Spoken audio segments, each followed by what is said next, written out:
So what's up? Good morning po sa inyong lahat mga kamanok. Again, this is Linyada ng Mamay at nandito ulit tayo upang sumagot sa napakarami niyong katanungan sa araw-araw. So maraming salamat mga kamanok sa inyong pagtitiwala sa aking mga recommendations, sa aking mga kasagutan. So wag na natin ito masyadong patagalin pa. Ang dami niyong katanungan at nandito na po ang una nating katanungan mula kay Jinen Philip Murados. Ayan. Idol, okay lang po bang ilagay ang mga grains sa ref pagkatapos ibabad?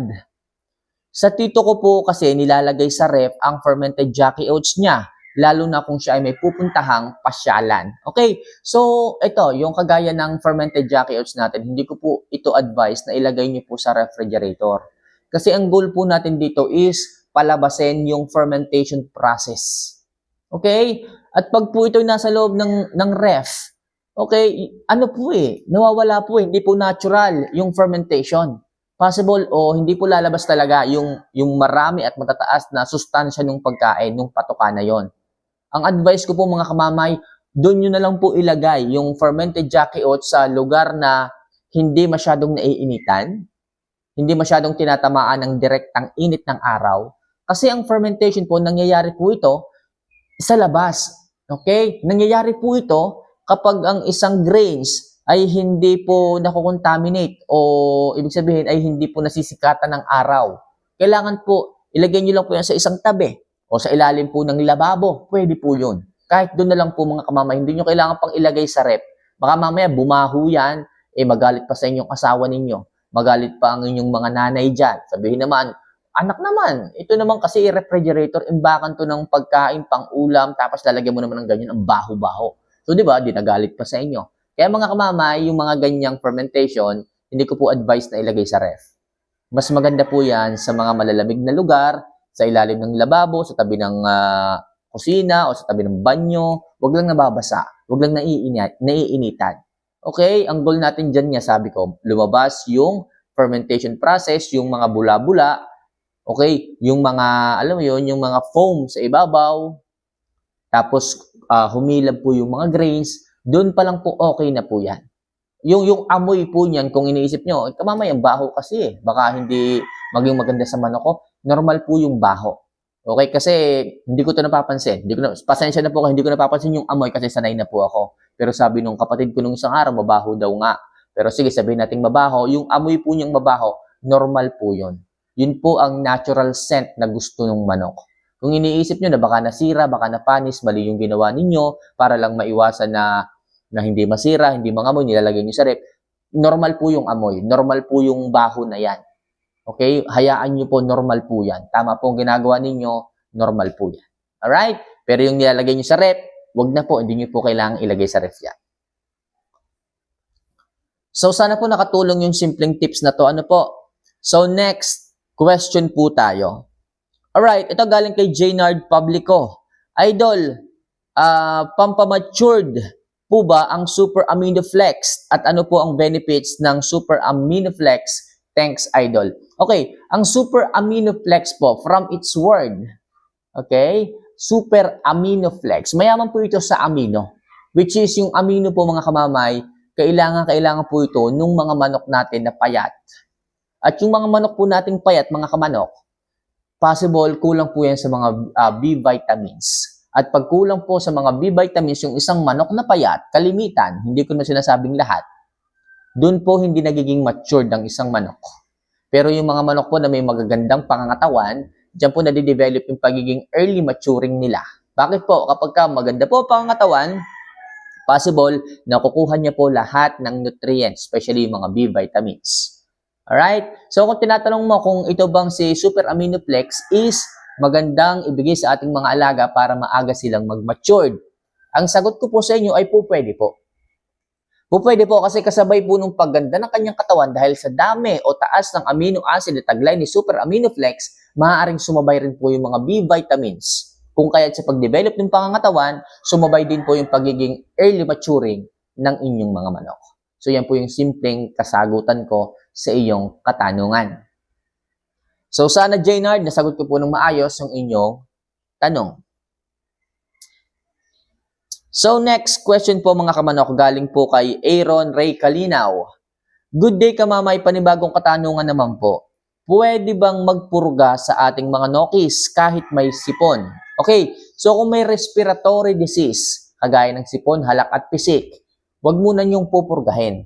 Kamamay, bakit naman? Payat kasi. Kaya po namamayat ang mga yan, wala po silang gana dahil sa sakit na nararamdaman po nila. Double stress po ang mangyayari sa manok ninyo kapag kaganyan.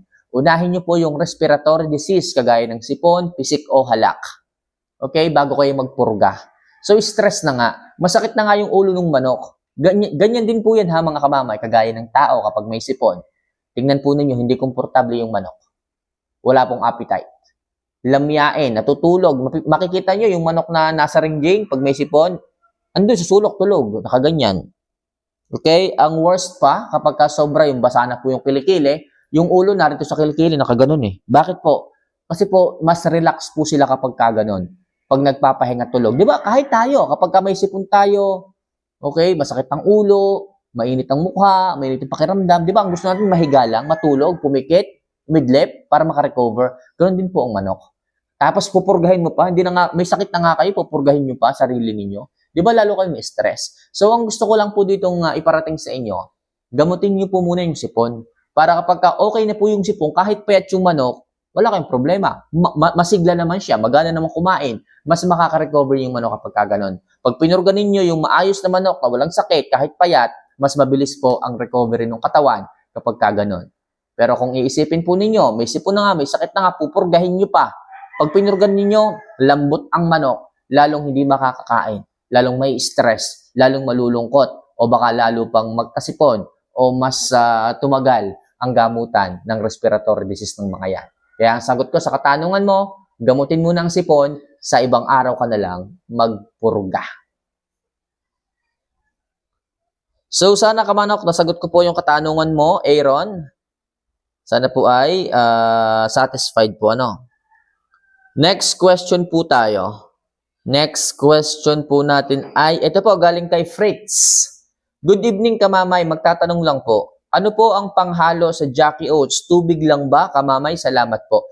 Actually, kapag natural fermentation po ng Jackie Oats, yes, tubig lang po ang ating gagamitin dito. Wala na po kayong dapat ilagay pa na asukal, Yakult, molasses o kung ano-ano pa man. Natural mineral water lang po. Mineral water at yung mismong Jackie Oats, yun lang po mga kamanok. Kung ano man po yung magiging amoy niyan, kung magiging mabantot man yan, magiging mabansiw man yan, normal po yan. Okay, normal po yan na nangyayari. Kung mabaho, hindi nyo maintindihan kung anong amoy, normal po yan. Basta po yung grains, golden yellow, wala kayong magiging problema. Natural po yan. Kung nangingitim yung grains, haluin nyo lang po araw-araw. Yun po ang gamot dyan. Okay? So, ibigay nyo lang po yun araw-araw, tsagain nyo po. Wag nyo pong kakamayin ha, pag inilalagay. Kailangan kumuha po kayo ng kutsara or meron kayong feeding cup feeding cup measurement. Yun po ngayong isalok. Kasi kapit nga po sa kamay ang amoy nito kapag kinamay po ninyo. Gustong-gusto po yan ng mga manok. At ma-feel niyo po mga kamanok, yung inyong mga alaga na sobrang bibigat, gagaan po yung mga yan. Then yung mga manok po ninyo na medyo payat, lalapad po ang katawan.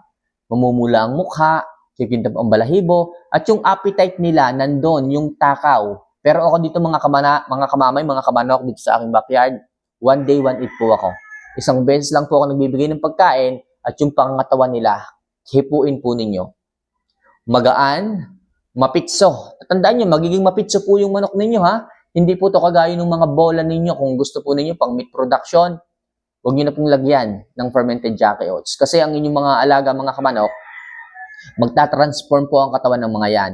Kung ang inyong mga alaga ay mga bulto na sobrang bulto na parang buko. Alam niyo naman ang buko, 'di ba? Bilog na ganyan. Pag ginawakan niyo, halos wala na kayong masalat na buto.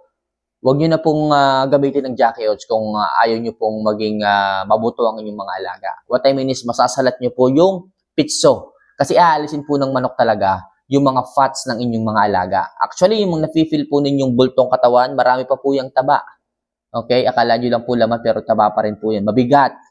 Mabagal po ang manok kapag kaganyan. Tipong parang nai-stress sa paglalakad. Sobrang taba. Kapag kaganon din mga kamama, hindi niya rin po magugustuhan. Kagaya nga nung isang farm na pinuntahan ko last time kay Sir Martin Escolin sa GGC, sa Green Country Farm. Yung iba nilang mga alaga doon, sobrang lalaki, nagbabawas pa sila ng timbang. Bakit? Hindi daw kaya ng manok yung katawan. Biruin nyo yun, farm na yun, no? Ayaw din nila ng sobrang bulto, ayaw din nila ng sobrang lalaki kasi nga, hindi po nila kaya yung kanilang katawan. Kaya hanggat maaari, napakaganda ng fermented Jackie Oats. Okay, na ibigay po ninyo sa inyong mga alaga. Kasi nga po, nagiging maskulado yung manok. At subukan nyo po na i-rehearse. Okay, makikita nyo po yung saya na mafe-feel ninyo kapag nakita po ninyo na nag-rehearse yung manok. Alright? So, yun lang muna sa ngayon mga kamanok kung ilang mga katanungan na ating sasagutin and hopefully nakatulong po ito sa ating ilang mga kamanok dyan na nagtatanong sa akin. More video and advice na kagaya nito mga kamamay, mag-comment lang po kayo sa ibaba para may pag-usapan tayo susunod na video na aking gagawin. So, see you for our next vlog. Mahal ko po kayo. Paalam.